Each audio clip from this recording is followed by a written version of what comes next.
Sarah Chun stared at the photograph in the manila folder, her trained eyes automatically cataloging details. Male, approximately 45 years old, salt-to-pepper hairstyled in an expensive cut, designer glasses that probably cost more than most people made in a month. Marcus Blackwood looked like every other wealthy businessman she'd seen in airport lounges and five-star hotel lobbies. Nothing about him screamed danger, which made him infinitely more dangerous than any terrorist she'd tracked through the mountains of Afghanistan. Tech billionaire turned philanthropist, the man in the suit explained, his voice carrying the flat authority of someone who briefed presidents and prime ministers. On paper, he runs children's charities across Southeast Asia, builds schools, funds medical clinics, sponsors refugee camps. The kind of man who gets invited to speak at the United Nations about humanitarian efforts. Sarah's fingers traced the edge of the photograph. And off paper, Marcus Blackwood is the mastermind behind one of the largest human trafficking networks in the world.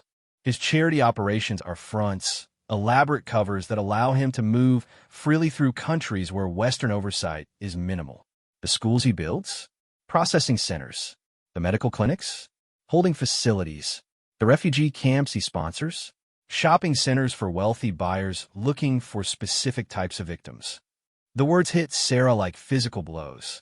She'd seen evil before, had looked it in the eye, and pulled triggers without hesitation. But there was something particularly revolting about someone who twisted compassion into a weapon, who used humanity's desire to help as camouflage for unspeakable cruelty. We've been tracking him for 3 years, the man continued. CIA, FBI, Interpol, even our friend across the pond. He's ghost-like in his operations, never directly involved, always several layers removed from the actual crimes. Every time we think we're close, evidence disappears, witnesses vanish, and Blackwood emerges cleaner than before with another humanitarian award to add to his collection. Sarah closed the folder. So you want him eliminated? Negative. The man's response was immediate and firm. Blackwood dead is Blackwood martyred. His network would scatter, rebrand, and continue operating under new leadership within months. We need the entire operation exposed and dismantled. Every safe house, every contact, every bank account, every victim location. We need the kind of intelligence that only comes from being inside his inner circle. And you think I can get that close to him? The man smiled, but there was no warmth in it. Marcus Blackwood has a type. Intelligent, beautiful, accomplished women who can match his intellect and enhance his public image. His previous 3 girlfriends were a human rights lawyer, a documentary filmmaker, and a Doctors Without Borders surgeon. All strong, independent women who believed they were dating a genuine humanitarian. All eventually discarded when they started asking the wrong questions. Sarah felt the pieces clicking into place, and she didn't like the picture they were forming. You want me to be girlfriend number 4? Dr. Samantha Rivers, the man said, sliding another folder across the table. Trauma surgeon, just returned from 2 years with Doctors Without Borders in Syria. Brilliant, dedicated, and carrying just enough emotional damage from what you've witnessed overseas to explain any lingering wariness or hypervigilance that might slip through your cover. The new folder contained a complete identity. Birth certificates, medical school transcripts, published research papers, social media accounts going back years. Someone had spent months, maybe years, building this legend. It was thorough enough to fool a background investigation, detailed enough to survive casual conversation with genuine colleagues. Your surgical training will be provided through an accelerated program at Johns Hopkins, the man continued. 6 months of intensive study with some of the country's best trauma surgeons. We're not asking you to perform actual surgery, but you need to be able to discuss techniques, procedures, and experiences with enough authenticity to fool someone who knows the field. Sarah opened the folder and found herself looking at a photograph of a woman who could have been her sister. Same general build, similar facial structure, but softer somehow. Where Sarah's eyes held the hard alertness of a predator, this woman's showed compassion tempered by exhaustion. Where Sarah's posture spoke of coiled violence barely restrained, this woman carried herself with the gentle confidence of someone who healed rather than harmed. The physical resemblance is close enough that minor surgical adjustments will complete the transformation, the man said. Nothing major, just enough to blur the lines between Sarah Chun and Samantha Rivers. Hair, eye color, a few strategic modifications to facial structure. When we're finished, even your own mother wouldn't recognize you. Sarah had undergone appearance modifications before, but those have been temporary alterations for specific missions. What they were proposing sounded far more permanent, more invasive. How long are we talking about for this assignment? 18 months minimum. Possibly longer, depending on how quickly you can gain his trust and access his network. 18 months. Sarah tried to imagine that length of time living as someone else, pretending to care about someone she was actually working to destroy. 18 months of being touched by hands that had signed orders condemning innocence to slavery. 18 months of smiling and laughing and playing the role of a woman in love while gathering the intelligence needed to bring down a monster. There's something else you need to understand, the man said, his voice taking on a more serious tone. Marcus Blackwood doesn't just choose his girlfriends based on their professional accomplishments. He's incredibly intelligent, paranoid to the point of obsession, and has access to resources most governments would envy. He will investigate every aspect of Samantha Rivers' life. He'll hire private investigators, conduct background checks, probably even arrange seemingly coincidental meetings with people from her supposed past. The legend we've created is bulletproof, but you'll need to be absolutely perfect in your performance. One slip, one moment where Sarah Chun shows through the Samantha Rivers facade, and you won't just be exposed, you'll be dead. Sarah nodded. She'd operated in hostile territory before, knew what it felt like to have her life balanced on the edge of a knife blade made from her own competence. But those missions had been measured in days or weeks, not months or years. Those missions had allowed her to be a warrior, even if disguised. This mission was asking her to be something she'd never been. Vulnerable, open, genuinely human in all the ways that military training had taught her to avoid. What about backup? She asked. Support teams, extraction protocols, emergency contacts? None. The man's response was immediate. Blackwood security is too sophisticated. Any traditional support structure would be detected and compromised. You'll be completely on your own, with a single point of contact for intelligence delivery. Beyond that, Samantha Rivers is exactly what she appears to be. A trauma surgeon looking to rebuild her life after witnessing too much suffering overseas. The weight of isolation settled on Sarah like a familiar coat.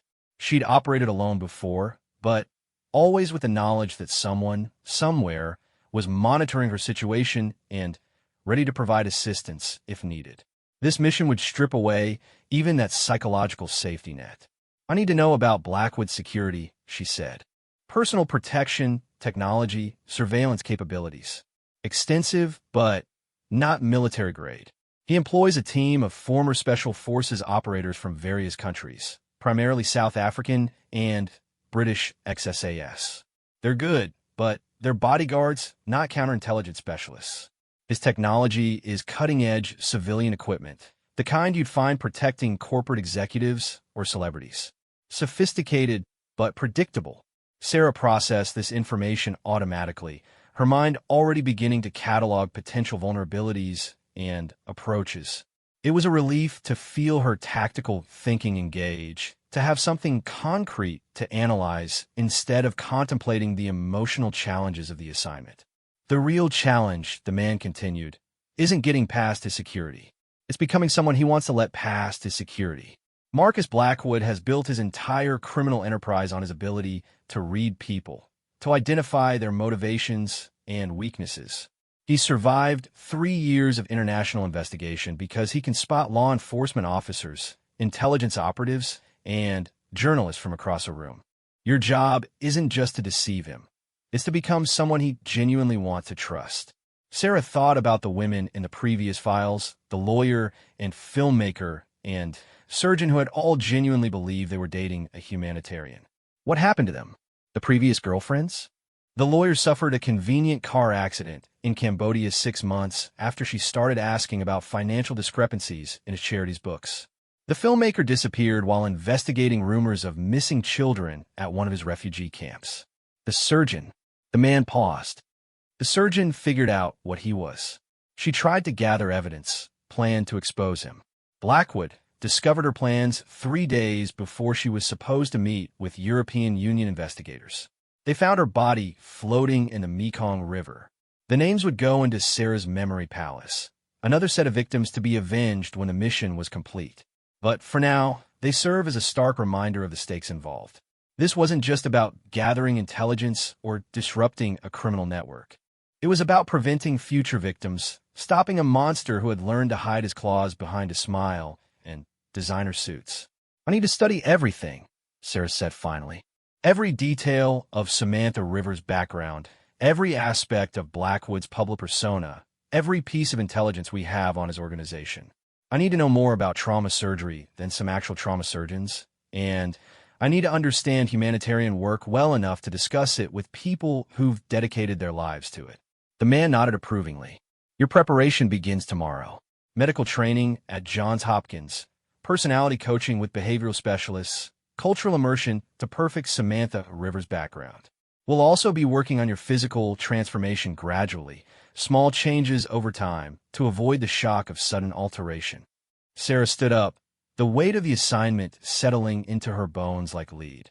She'd accepted missions before that seemed impossible, had volunteered for operations where survival was measured in percentages rather than certainties. But this felt different, more personal somehow. Maybe it was the thought of the victims, the children who were being bought and sold while she sat in air-conditioned briefing rooms. Maybe it was the challenge of becoming someone else, so completely that she might forget who she really was. "One more thing," the man said as she reached the door. "Once this mission begins, Sarah Chun ceases to exist. You won't just be playing a role. You'll be living as Samantha Rivers completely. No contact with friends, family, or anyone from your previous life. For 18 months, maybe longer, you'll be dead to everyone who knew you before." Sarah paused with her hand on the door handle. In the special operations community, they called it going dark, disappearing so completely that even friendly forces couldn't find you. She'd done it before for weeks at a time, but never for months.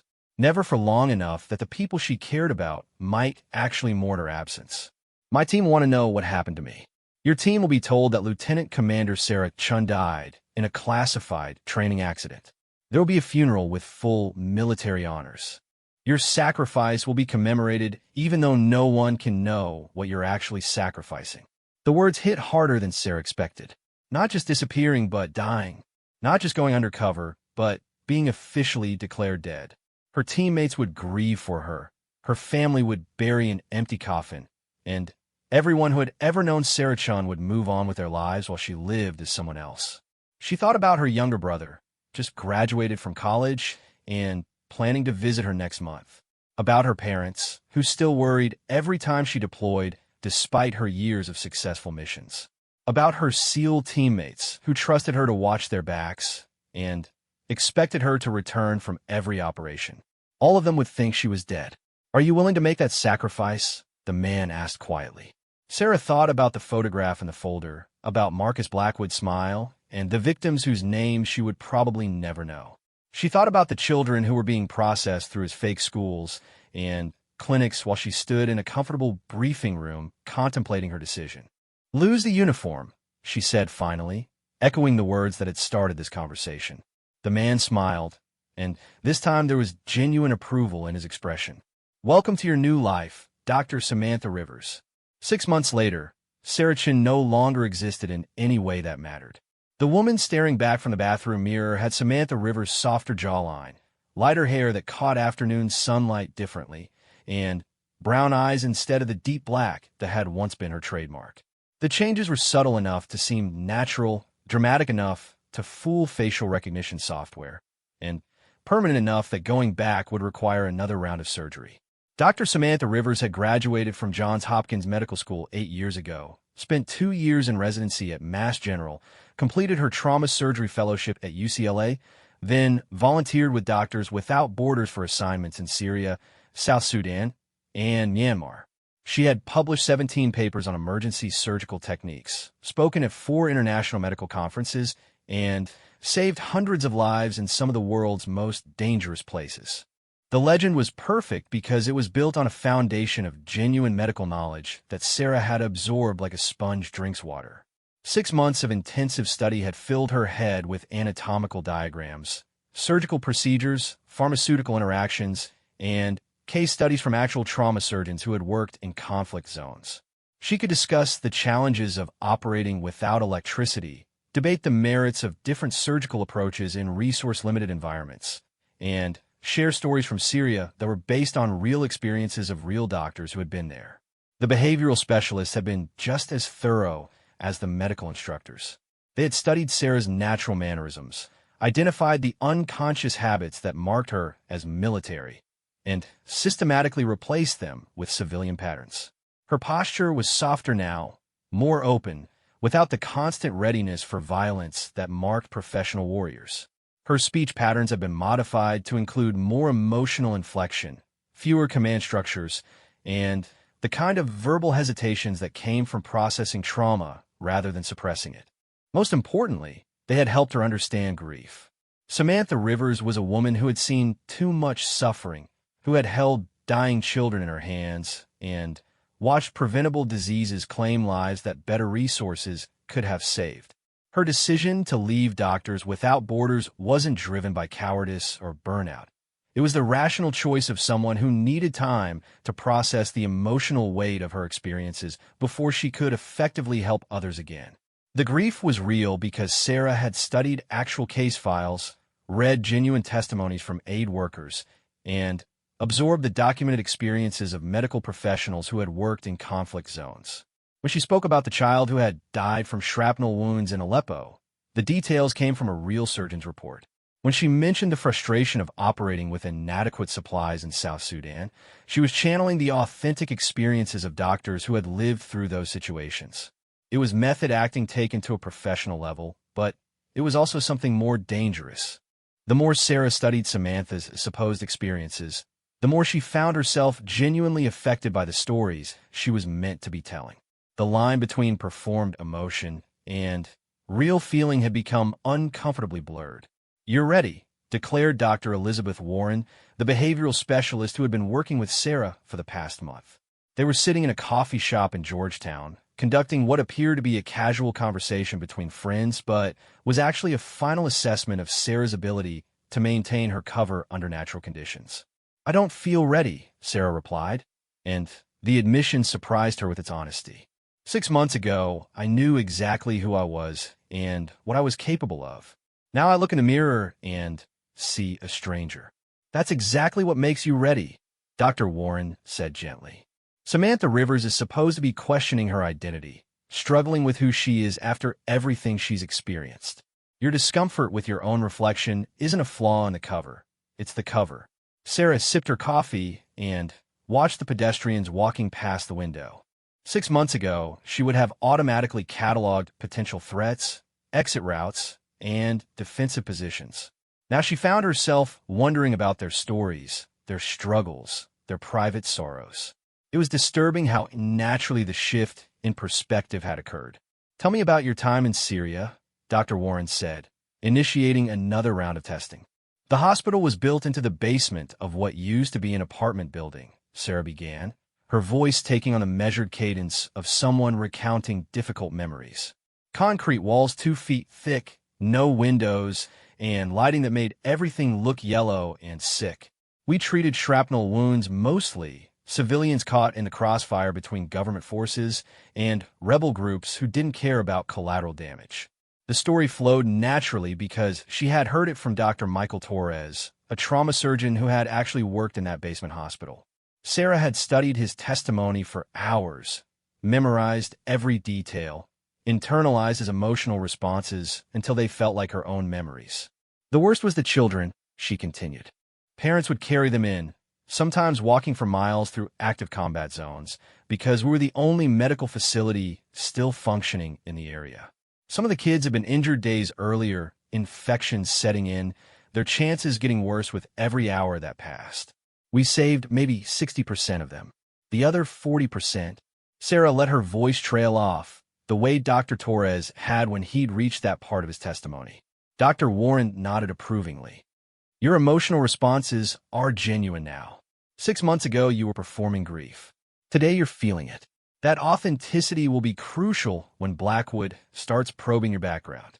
It doesn't feel like an asset, Sarah admitted. It feels like I'm losing myself. Identity is more fluid than most people realize, Dr. Warren said. Military training teaches you to build a strong sense of self around external markers. Rank, unit affiliation, mission parameters.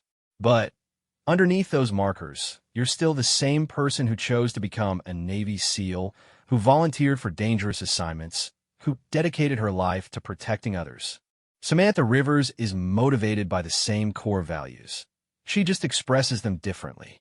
The conversation was interrupted by Sarah's phone buzzing with a text message. The number was unlisted, the message brief. Cocktail party tonight at the Willard Hotel. Blackwood will be there. Time to meet your target. Dr. Warren saw Sarah's expression change, the subtle shift that indicated mission parameters had just gone active.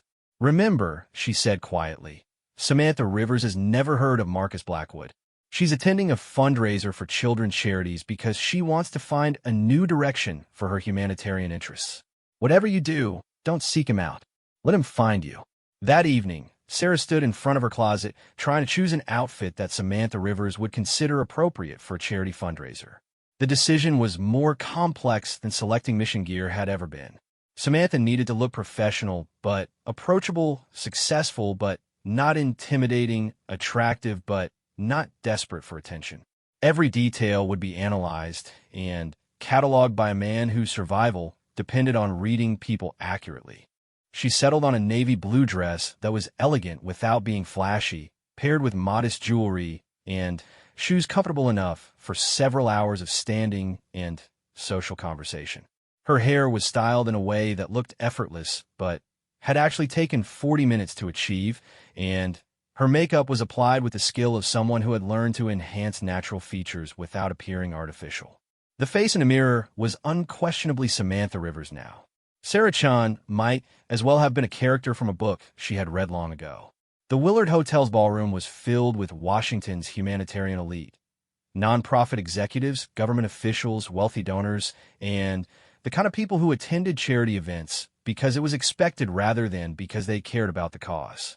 Sarah moved through the crowd with the practiced ease of someone comfortable in social situations, engaging in the kind of shallow conversations that lubricated high society gatherings. Dr. Rivers? The voice came from behind her, cultured and confident. I'm Marcus Blackwood. I understand you've recently returned from overseas medical work. Sarah turned and found herself face-to-face with her target for the first time. The photograph hadn't captured his presence, the way he seemed to command attention simply by existing in a space. He was handsome in the way successful men often were, but there was something else in his eyes, an intelligence that felt predatory even when he was smiling. Mr. Blackwood, she replied, extending her hand for a professional handshake. I've heard of your work with children's charities. Very impressive scope of operations. His grip was firm without being aggressive, held just long enough to suggest interest without crossing into inappropriate territory. Please, call me Marcus. And I have to say, your work with Doctors Without Borders puts my contributions to shame. Syria must have been incredibly challenging. It was, Sarah replied, allowing a shadow to cross her expression. Sometimes I wonder if we made any real difference at all. That's the burden of people who actually do the work instead of just writing checks, Marcus said. Mind if I get you a drink? I'd love to hear more about your experiences. As they moved toward the bar, Sarah felt the mission beginning in earnest. Every word, every gesture, every micro-expression would be evaluated by a man who had fooled some of the most intelligent people in the world. The next few hours would determine whether months of preparation had been sufficient, or whether she would join the list of women who had underestimated Marcus Blackwood's ability to see through pretense. Gin and tonic, she told the bartender, choosing Samantha's preferred drink from the extensive background they had created. Make it two, Marcus added then, turned back to her. So tell me, Dr. Rivers, what brings someone with your experience to a fundraiser for children's charities? looking for a new way to help the world. The question sounded casual, but Sarah recognized it as the opening move in what would be a very sophisticated game of psychological chess.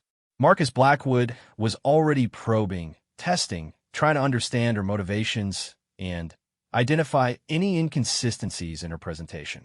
"I'm trying to figure out how to do meaningful work without burning out completely," she answered honestly, "because the best lies were built on foundations of truth. 2 years in conflict zones teaches you that good intentions aren't enough. You need sustainable systems, reliable funding, and local partnerships. Individual heroics just lead to exhaustion and diminishing returns." Marcus nodded approvingly, spoken like someone who's learned the difference between feeling good about helping and actually helping. Most people never make that distinction. They talked for an hour, moving from a bar to a quieter corner where they could speak without shouting over the crowd. Marcus was an excellent conversationalist, asking thoughtful questions about her medical experiences while sharing insights about the challenges of running international charitable operations. He seemed genuinely interested in her opinions, never condescending or dismissive despite his obvious wealth and influence.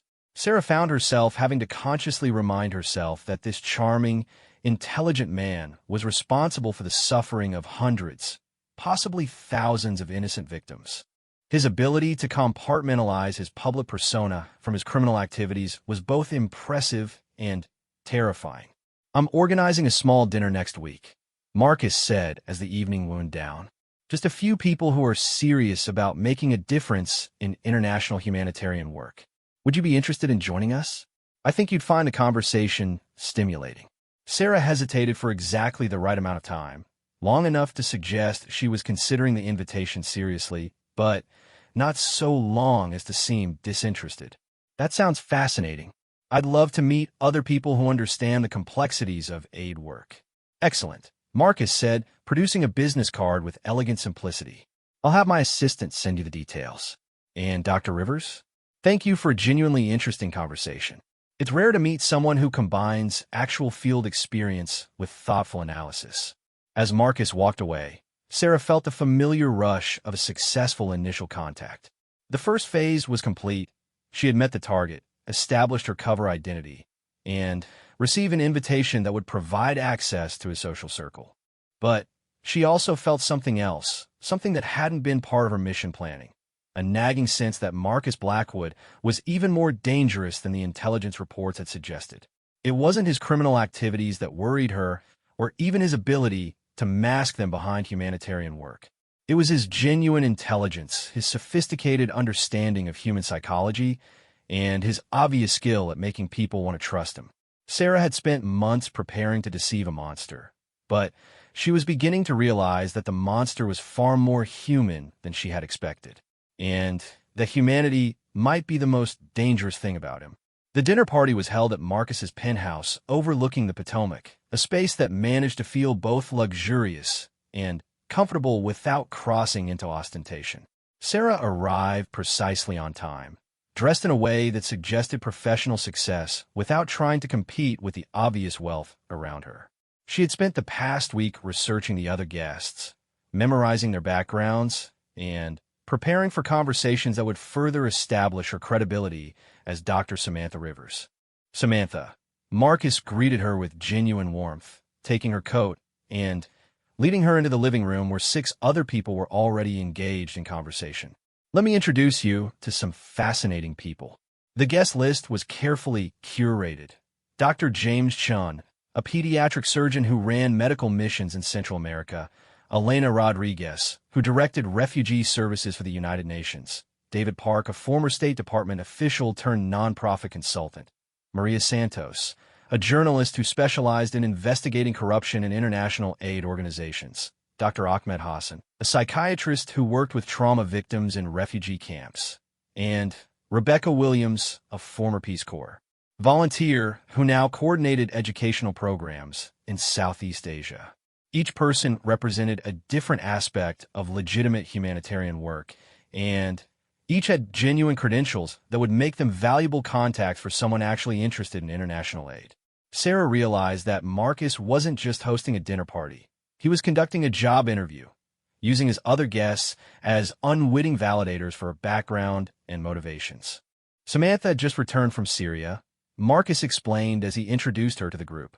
2 years with Doctors Without Borders doing trauma surgery in some incredibly dangerous conditions. Syria was brutal, Dr. Hassan said immediately. I worked with refugees from Aleppo and Jordan for 18 months. The psychological trauma was unlike anything I'd encountered before. How did you cope with the stress? Sarah had prepared for this moment, studying not just the medical aspects of conflict surgery, but the psychological toll it took on healthcare providers. Honestly, I'm not sure I did cope very well, she replied. We had protocols for physical security, procedures for medical emergencies, but nobody really prepared us for the emotional impact of watching preventable deaths day after day. The conversation flowed naturally as each guest shared their own experiences with the challenges of international humanitarian work. Sarah found herself genuinely engaged with the discussion, contributing insights that came from her extensive preparation but felt authentic in the moment. These were good people, dedicated professionals who had genuinely sacrificed comfort and safety to help others, which made Marcus's presence among them even more obscene. The real challenge, Elena Rodriguez was saying, is maintaining hope when the systemic problems seem so much larger than any individual effort. You save one child, but there are thousands more in similar situations. That's exactly why I took a break, Sarah said. I started questioning whether I was actually helping or just making myself feel better about problems I couldn't really solve. Maria Santos leaned forward with interest. That's refreshingly honest. Most people in our field hate to admit when they're struggling with doubt. Doubt might be the most important emotion in humanitarian work, Marcus interjected smoothly. People who never question their effectiveness are usually the ones causing the most damage. The comment was perfectly calibrated to the audience, demonstrating insight without claiming expertise, wisdom without arrogance. Sarah watched him work the room with the same professional appreciation she might have for a skilled sniper, admiring the technique while never forgetting its deadly purpose. After dinner, as the other guests began to leave, Marcus asked Sarah to stay for a nightcap. They moved to the balcony overlooking the river, where the lights of Georgetown created a picture-perfect backdrop for what any observer would assume was a romantic moment. I have to ask, Marcus said, pouring 2 glasses of excellent wine. What are you planning to do next? You're clearly too talented and experienced to just walk away from international work entirely. I'm not sure yet, Sarah replied honestly. I know I want to find a way to make a sustainable impact, something that doesn't require burning out every 2 years. Maybe working with an organization that has better infrastructure, more reliable funding, longer-term planning. Have you considered working with private foundations instead of traditional NGOs? Marcus asked. Organizations like mine have more flexibility, fewer bureaucratic constraints, and often more resources to dedicate to specific projects. This was it, Sarah realized. The recruitment pitch disguised as casual conversation. Marcus was evaluating whether Dr. Samantha Rivers might be useful to his organization, whether her medical skills and field experience could enhance his operations. I hadn't really thought about private foundations, she said. Most of my experience has been with traditional aid organizations. What kind of work does your foundation focus on? Child welfare primarily, Marcus replied. Educational programs, medical clinics, refugee assistance. We work in Southeast Asia, mostly countries where Western aid organizations often struggle with cultural barriers and government restrictions. That sounds like exactly the kind of systematic approach I was talking about, Sarah said. Building local partnerships, understanding cultural context, working within existing governmental frameworks instead of trying to impose external solutions. Marcus smiled, and Sarah recognized the expression of a predator who had successfully identified potential prey. Would you be interested in seeing some of our operations firsthand? I'm planning a visit to our facilities in Cambodia next month. It might give you a better sense of whether this kind of work appeals to you. Cambodia. Sarah felt her pulse quicken slightly, though she was careful not to let the reaction show. Cambodia was where Marcus's human trafficking network was believed to be headquartered, where the schools and clinics served as processing centers for his victims. An invitation to visit those facilities was an invitation into the heart of his operation. That sounds fascinating, she said carefully, though I'd want to understand more about the organization before committing to international travel. I've learned to be cautious about jumping into new situations too quickly. Of course, Marcus agreed. Why don't you visit our offices here in Washington first? Meet some of our staff, review some of our program materials, get a sense of how we operate. If it seems like a good fit, then we can discuss the Cambodia trip. They talked for another hour, the conversation gradually shifting from professional topics to more personal subjects. Marcus was skilled at drawing out information without seeming to pry, and Sarah found herself having to carefully balance Samantha's openness with operational security. She shared carefully constructed details about her supposed childhood in Oregon, her decision to pursue medicine, her motivations for international work. I should probably head home, she said finally, noting that it was past midnight. Of course, Marcus said, standing to walk her to the door. Thank you for a lovely evening. I haven't had such an engaging conversation in months. As he helped her with her coat, Marcus's hand brushed against her shoulder in a gesture that could have been accidental, but felt deliberate. I'll have my assistant call you about visiting our offices. I think you'll find our work very interesting. The touch lingered just long enough to suggest romantic interest without crossing into inappropriateness. Exactly the kind of calculated gesture that would appeal to a woman looking for genuine human connection after years of isolation in conflict zones. During the taxi ride home, Sarah analyzed the evening's interactions with the methodical precision of a professional intelligence operative. Marcus had successfully gathered information about her background, motivations, and psychological state while providing access to his inner circle and extending invitations that would lead deeper into his organization. He had also begun the process of romantic pursuit, using subtle physical contact and emotional intimacy to create the foundation for a personal relationship. Everything was proceeding exactly according to plan, which made Sarah intensely suspicious. Marcus Blackwood had survived 3 years of international investigation by being paranoid to the point of obsession. He employed sophisticated security measures, conducted extensive background checks on potential associates, and had access to intelligence resources that rivaled those of many governments. The idea that he would invite someone into his organization after a single dinner party, no matter how charming the conversation, defied everything the intelligence reports had said about his operational security, which meant either the intelligence reports were wrong or Marcus was already suspicious of Dr. Samantha Rivers. Sarah spent the remainder of the night reviewing every detail of the evening, analyzing each conversation for signs that Marcus might have detected inconsistencies in her cover story. She mentally replayed every question he had asked, every response she had given, every micro-expression she might have displayed that could have revealed her true identity. By morning, she had identified 3 possible explanations for Marcus's behavior. First, he might genuinely believe that Samantha Rivers was exactly who she claimed to be, and his invitation was a normal recruitment approach for someone with her credentials. Second, he might suspect that she was not entirely truthful about her background, but hadn't yet identified the specific nature of her deception. Third, he might know exactly who she was and was playing a counterintelligence game of his own. The first possibility was what the mission planners had expected. The second was manageable with careful operational security and consistent performance of her cover identity. The third was potentially lethal. Sarah's phone rang at precisely 9 o'clock, displaying a number she didn't recognize but suspected belonged to Marcus's office. Dr. Rivers? This is Jennifer Walsh, Mr. Blackwood's assistant. He asked me to call about scheduling a visit to our offices. Would Thursday afternoon work for you? Thursday would be fine, Sarah replied, noting the woman's professional tone and slight British accent. What time would be convenient? Shall we say 2 o'clock? The address is 1401 K Street, 23rd floor. Just ask for the Blackwood Foundation when you arrive. After ending the call, Sarah immediately began researching 1401 K Street. The building housed dozens of businesses ranging from law firms to consulting companies to international trade organizations.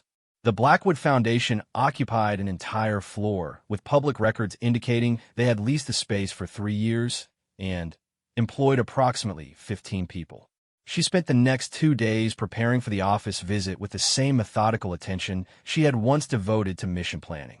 She researched every publicly available detail about the Blackwood Foundation's stated operations, memorized the names and backgrounds of key staff members, and studied recent reports from their supposed projects in Cambodia and Thailand.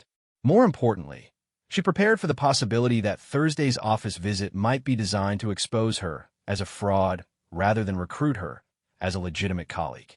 Thursday afternoon arrived gray and rainy, the kind of weather that made Washington feel like a city of secrets and half-truths. Sarah dressed professionally, but not expensively, carrying herself with the confident exhaustion of someone who had seen too much suffering to be impressed by corporate luxury. The Blackwood Foundation's offices were elegant without being ostentatious, decorated with photographs from their humanitarian projects and awards from various international organizations. The receptionist, a young woman who greeted Sarah with genuine warmth, led her to a conference room where Marcus was waiting with 2 other people. "Samantha," Marcus said, rising to greet her. "I'd like you to meet Dr. Lisa Chong, our medical program director, and Michael Torres, who coordinates our field operations." Sarah shook hands with both individuals, noting that Dr. Chong appeared to be a legitimate physician, while Michael Torres carried himself with the subtle alertness of someone who had military or security training. This was another test, she realized. Marcus was introducing her to people who would be able to evaluate her medical knowledge and possibly detect inconsistencies in her background. Dr. Chong actually worked with Doctors Without Borders in Afghanistan, Marcus explained. "I thought you two might have some experiences in common." For the next hour, Sarah found herself engaged in detailed discussions about emergency medical procedures, the challenges of surgery in conflict zones, and the psychological impact of working in dangerous environments. Dr. Chong asked technical questions about specific surgical techniques, medication protocols, and equipment limitations that would have immediately exposed a fraud. Fortunately, Sarah's medical training had been thorough enough to handle the scrutiny. She answered questions with the confidence of genuine expertise, shared insights that came from extensive study, and demonstrated the kind of practical knowledge that could only come from actual field experience. Michael Torres was more subtle in his evaluation, asking seemingly casual questions about her time in Syria that were actually designed to test her familiarity with the geography, politics, and operational realities of working in that region. Again, Sarah's preparation proved sufficient to maintain her cover. "I'm impressed," Dr. Chong said finally. "It's rare to meet someone who combines technical surgical skills with such thoughtful analysis of systemic humanitarian challenges." "That's exactly why I wanted you to meet our team," Marcus said. "We're always looking for people who understand that effective aid work requires more than good intentions." As the meeting concluded, Marcus walked Sarah to the elevator, maintaining the personal attention that suggested romantic interest while avoiding any behavior that might seem inappropriate in a professional setting. "I hope you found today's conversation helpful," he said. "I'd love to continue discussing how you might fit into our organization." "I did find it helpful," Sarah replied. "Your team seems genuinely committed to making a meaningful impact. Why don't we discuss it over dinner this weekend?" Marcus suggested. "Somewhere more relaxed where we can really talk about your future plans." The invitation marked another escalation in their relationship, a transition from professional interest to personal pursuit. Sarah accepted with appropriate enthusiasm, playing the role of a woman who was both professionally intrigued and personally attracted to an impressive man. As the elevator descended toward the lobby, Sarah reflected on the success of the day's operation. She had passed Marcus's tests, impressed his colleagues, and received another invitation that would provide deeper access to his organization. Dr. Samantha Rivers was being successfully integrated into Marcus Blackwood's world. But Sarah couldn't shake the feeling that she was walking into a trap that was far more sophisticated than anyone had anticipated. 3 months into their relationship, Sarah found herself sitting across from Marcus in a restaurant in Bangkok, listening to him describe the challenges of managing international aid operations while knowing that everything he said was carefully constructed lies designed to mask a human trafficking network. The cognitive dissonance was becoming harder to manage with each passing day. "The clinic in Siem Reap is our most successful program," Marcus was saying, cutting his fish with the precise movements of someone who had learned etiquette at expensive schools. We've treated over 3,000 children in the past 2 years, everything from malnutrition to complex surgical cases. Sarah nodded and smiled, playing the role of an impressed romantic partner while mentally cataloging the information for her intelligence handlers. According to the classified briefings she'd received before going undercover, the Siem Reap Clinic was actually a holding facility where children were processed before being sold to buyers throughout Southeast Asia. The medical treatment Marcus described was real, but it served to keep the victims healthy and valuable rather than to provide genuine humanitarian aid.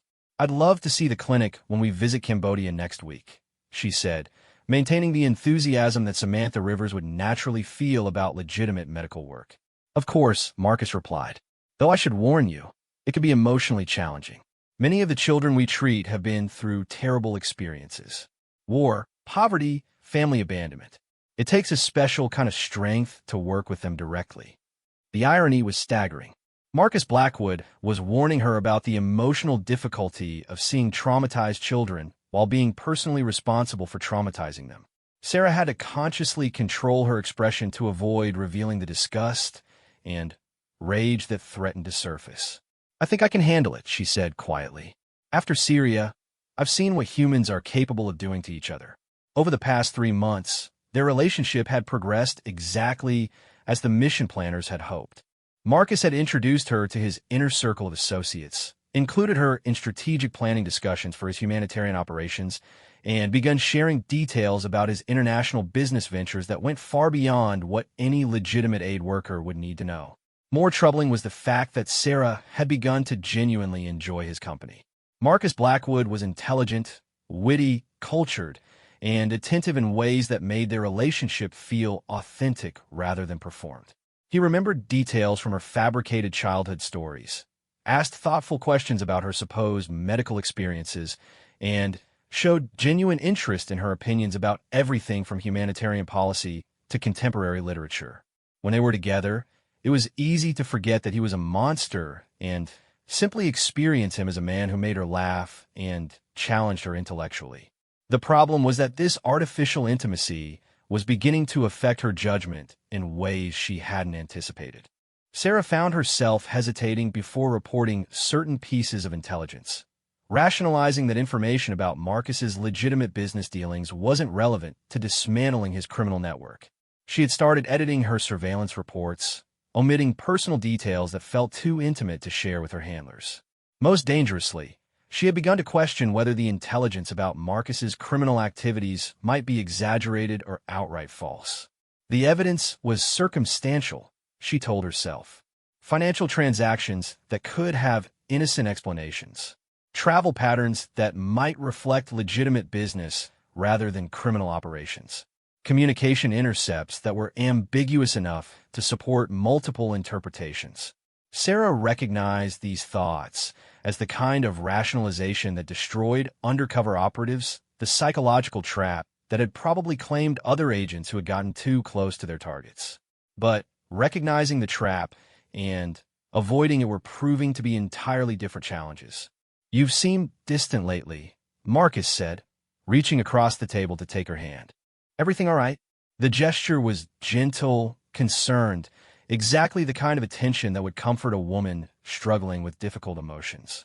Sarah felt the warmth of his touch and had to remind herself that these same hands had signed orders condemning children to slavery.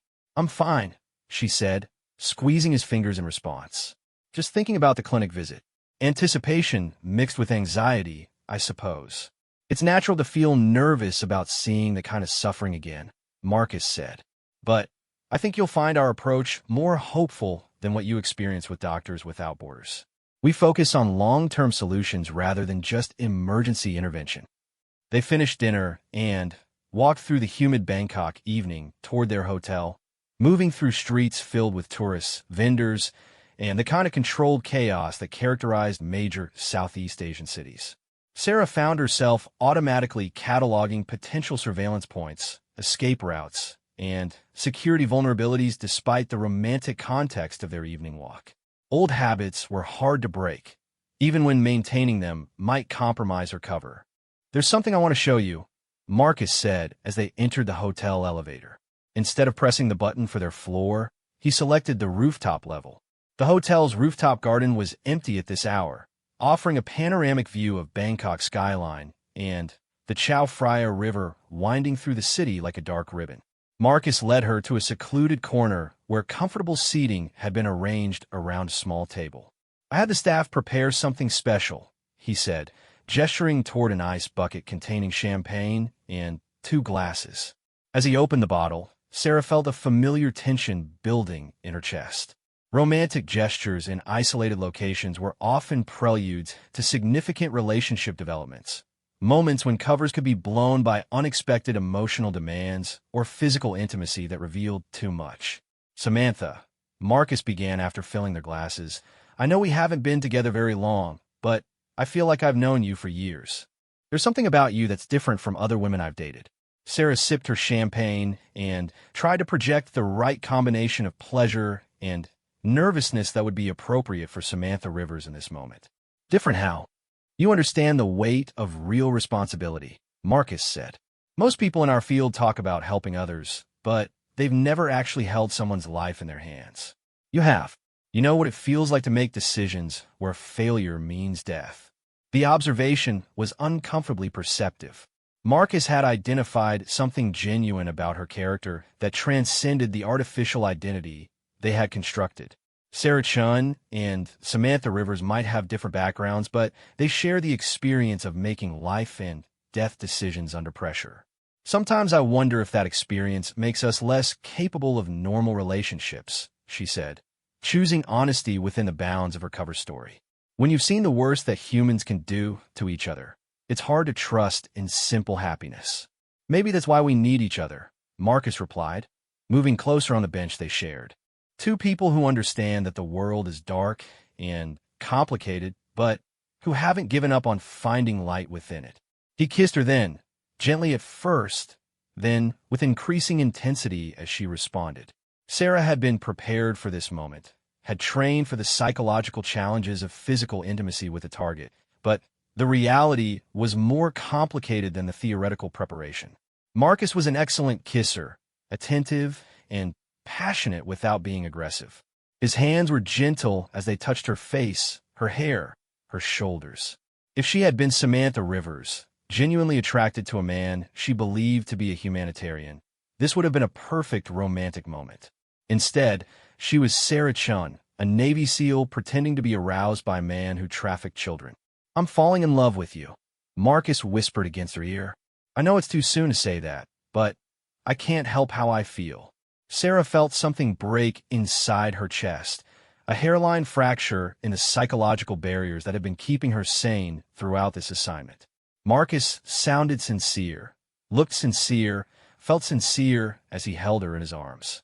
For a moment that stretched far too long, she found herself wondering whether it was possible that the intelligence reports were wrong, that Marcus Blackwood really was the humanitarian he claimed to be.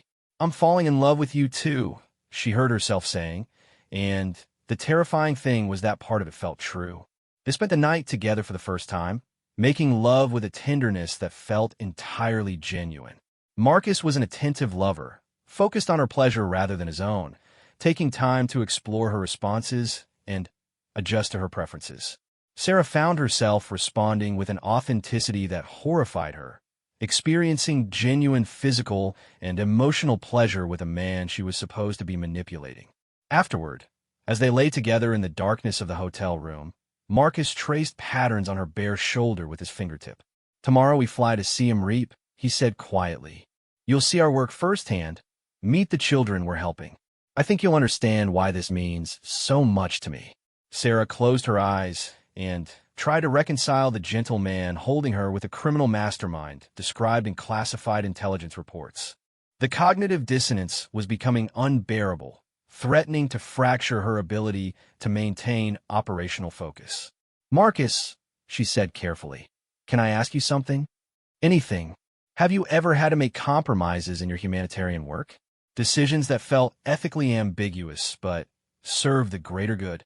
The question was designed to probe for information about his criminal activities while maintaining the pretense of naive curiosity.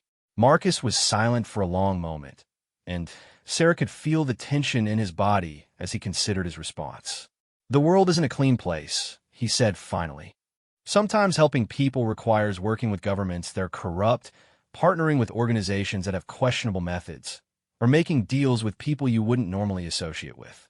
The question isn't whether your hands stay clean.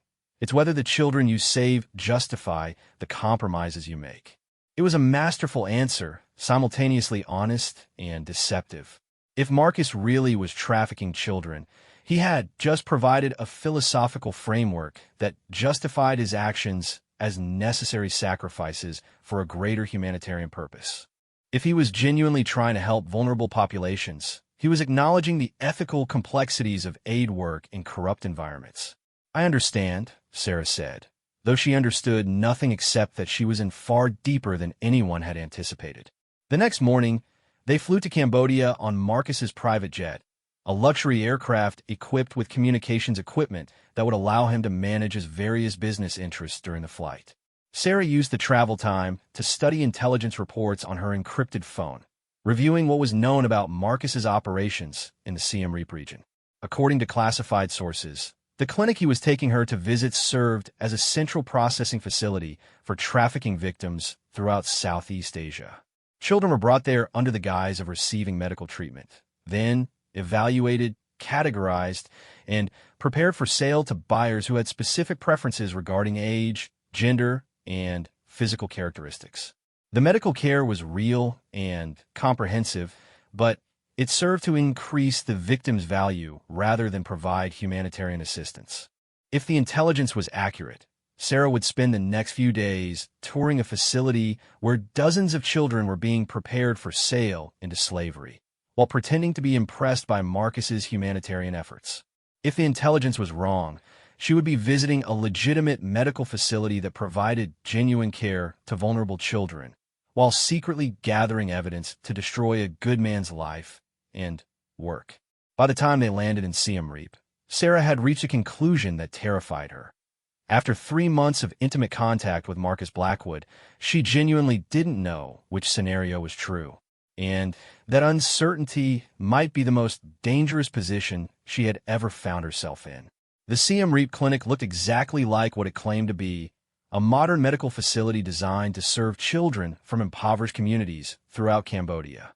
Clean white buildings surrounded a central courtyard filled with playground equipment and shade trees. Children's artwork decorated the walls, and the sound of laughter carried through open windows where young patients played games while recovering from various treatments. "It's beautiful," Sarah said, and meant it. Whatever else might be true about Marcus Blackwood, he had created a facility that would provide genuine comfort to sick children. "We treat about 200 children per month," Marcus explained as they walked through the main building. "Everything from routine vaccinations to complex surgical procedures. Many of these kids have never seen a doctor before coming here." Dr. Pitch Sapi, the clinic's Cambodia medical director, greeted them in the reception area. She was a woman in her 50s who radiated the kind of competent warmth that came from years of working with sick children. As she led them through the facility, she spoke passionately about their work, sharing statistics about improved child mortality rates in the region and describing specific cases where early intervention had saved lives.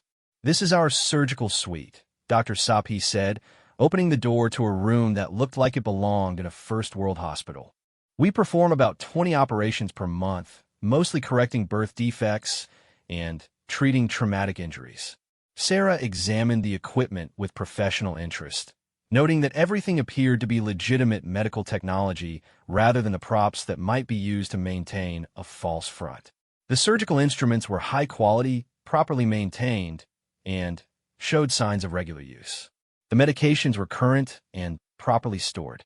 The facility's operations manual, which Dr. Sapi showed her with evident pride, detailed genuine medical protocols rather than the administrative fiction she might have expected from a criminal front operation.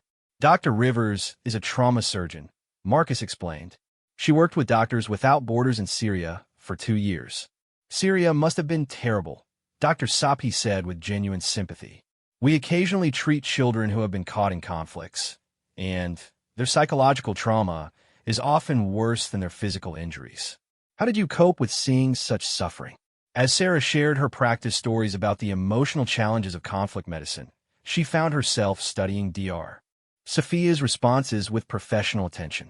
The woman's reaction seemed entirely authentic, suggesting either that she genuinely believed the clinic served a humanitarian purpose or that she was an extraordinarily skilled actress. Would you like to meet some of our patients? Dr. Sapi asked. They spent the next hour visiting children in various stages of treatment and recovery. Sarah met a 7-year-old boy who was recovering from surgery to repair a cleft palate, a 12-year-old girl being treated for malnutrition, and twins who had been brought in after a motor vehicle accident. Each child was receiving appropriate medical care from staff who seemed genuinely committed to their welfare. But Sarah's military training had taught her to notice details that might escape civilian observation. She cataloged the security measures throughout the facility: cameras in every hallway, electronic locks on exterior doors, staff members who carry themselves with the alertness of trained security personnel rather than medical workers. The playground was surrounded by a fence that was described as protection from wild animals, but looked more like a barrier designed to keep people in rather than keep dangers out. Most tellingly, she noticed that despite Dr. Sophia's claims about serving children from throughout the region, every patient she met spoke Khmer with the same regional accent, suggesting they all came from the immediate local area rather than from the broader population that would be expected at a major regional medical center. The children seem very well cared for, Sarah said, as they concluded the tour. We try to make this place feel like home rather than a hospital, Marcus replied. Many of these kids have never experienced consistent adult attention before coming here. That evening, Marcus took her to dinner at a restaurant overlooking the ancient temples of Angkor Wat.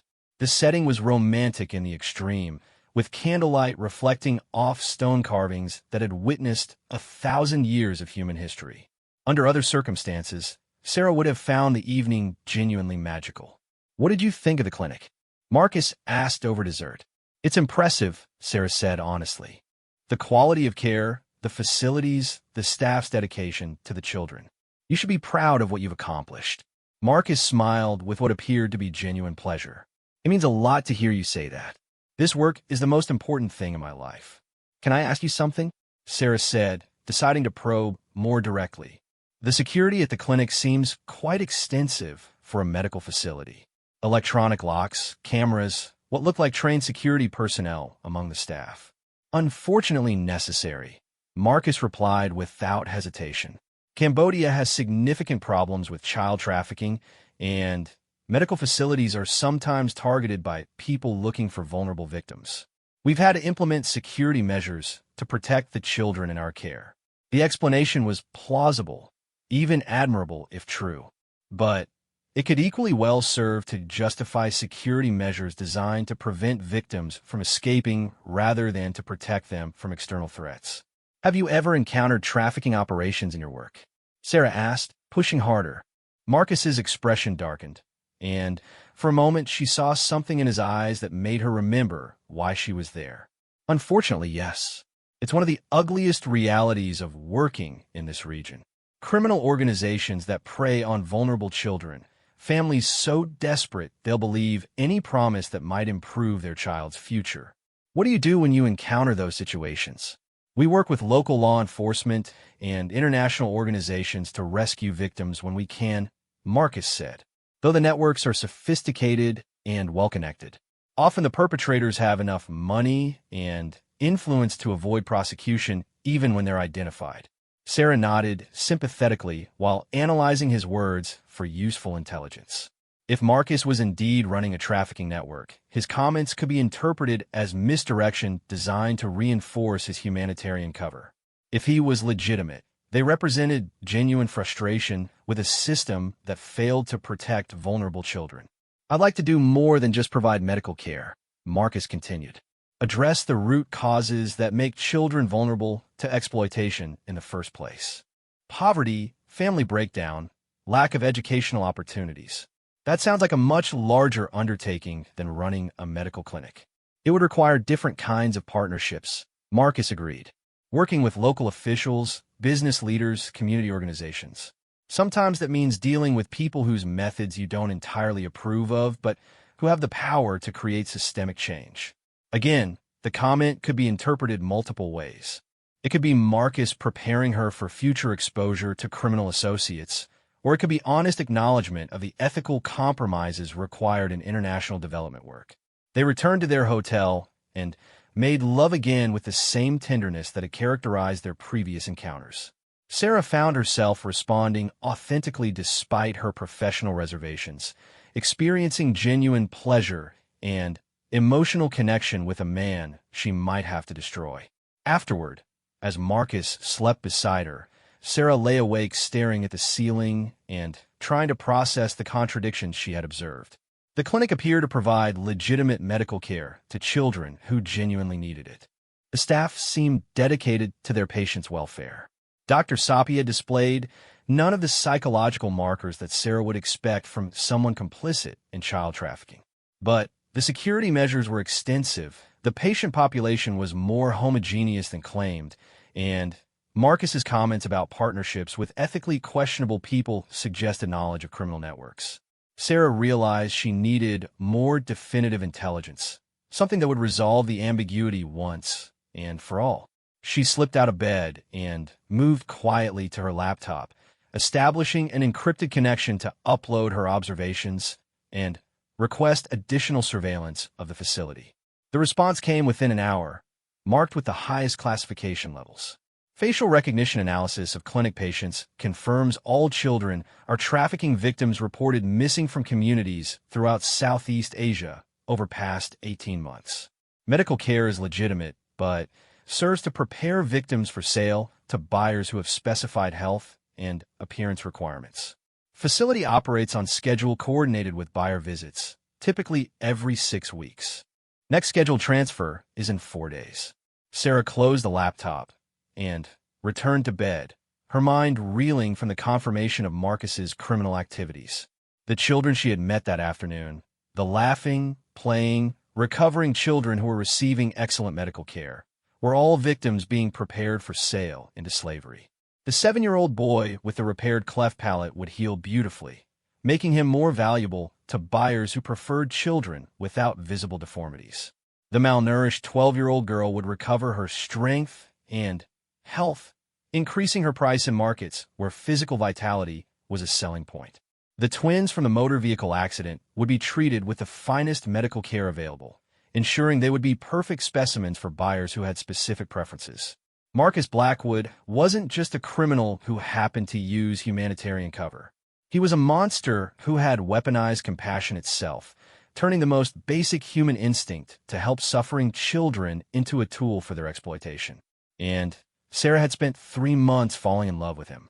She lay in the darkness next to the sleeping man who had just condemned dozens of children to slavery while speaking passionately about protecting them. She listened to his steady breathing, felt the warmth of his body, remembered the gentleness of his touch, and the apparent sincerity of his words about love and humanitarian work. The psychological dissonance was complete. Marcus Blackwood was simultaneously the caring, intelligent, passionate man she had come to genuinely care for, and the calculating monster responsible for unthinkable cruelty to innocent children. Both realities existed in the same person, neither invalidating the other.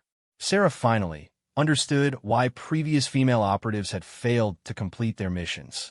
It wasn't because they had been discovered or because their covers had been blown.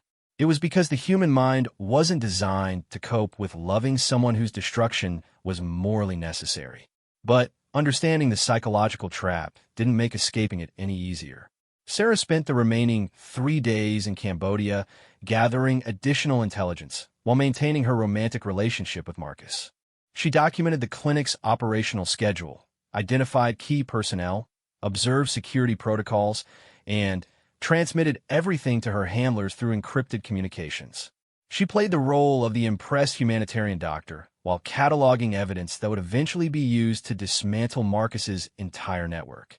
On their final night in Cambodia, Marcus took her to a private dinner on a boat anchored in the middle of the Tunnel Sap River. The setting was isolated, romantic, and far from any potential surveillance or interruption. "Samantha," he said as they sat on the boat's deck under a canopy of stars, "I want you to join my organization permanently. not just as a medical consultant, but as my partner in everything I do. Sarah felt her heart racing as she recognized this as the moment she had been working toward for months. Marcus was offering her complete access to his operations, full integration into his criminal network, the kind of insider position that would allow her to gather enough evidence to destroy him utterly. "I don't know what to say," she replied, which was absolutely true. "Say yes," Marcus said, taking her hands in his. "Help me save these children. Help me build something that will make a real difference in the world." The proposal was so perfectly constructed that Sarah almost admired its sophistication. Marcus was asking her to join his criminal enterprise while describing it as humanitarian work, offering her partnership in trafficking children while framing it as saving them. If she hadn't read the classified intelligence reports, she might have believed him completely.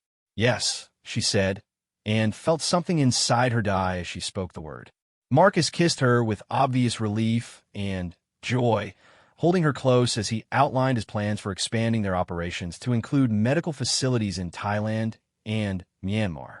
Sarah responded with appropriate enthusiasm while mentally recording every detail for her intelligence handlers. Later that night, as they lay together in the boat's cabin, Sarah stared out the window at the dark water and made the decision that would define the rest of her life. She would complete the mission, gather the evidence needed to destroy Marcus's network, and accept the psychological damage that came with betraying someone she had genuinely learned to love. But she would also make sure that every child currently in Marcus's custody was safely recovered before the operation was rolled up. She would use her newfound insider access to document the location of every victim, every facility, every criminal associate. And when the time came to spring the trap, she would ensure that Marcus Blackwood's destruction served to save every possible life. It was the only way she could live with what she had become in order to stop what he was doing. As dawn broke over the Cambodian countryside, Sarah Chun prepared to sacrifice the last remnants of her own humanity in order to preserve the humanity of the children Marcus Blackwood had condemned to slavery. Some missions demanded everything you had to give. This mission demanded everything you were.